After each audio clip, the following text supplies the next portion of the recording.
par vispār kopumā situāciju valstī un kāpēc mēs, jaunatvieši, piemēram, kandidējam, es pieļauju arī Surēna vāra.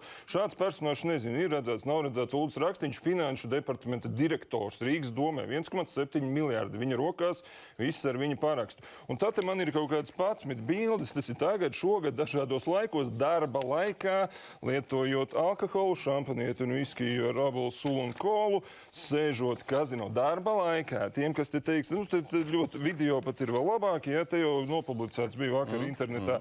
Un tie, kas teiks, ka tur viņam tas ir kaut kāds dubultnieks vai kas, ar darba mašīnu vēl Rīgas domas, tā skaitā arī te dažādos laikos, ja, nofotografēts. Tas viss šogad tikai gadiem nodarbojās. Tas jums ir jāpreparē tālāk Rīgas domē. Tas ir tāds, un teiksim, nav jau nekas nelikumīgs.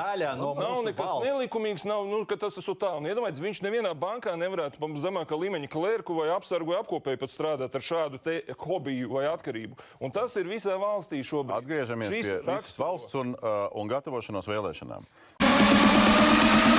Welcome to Las Vegas.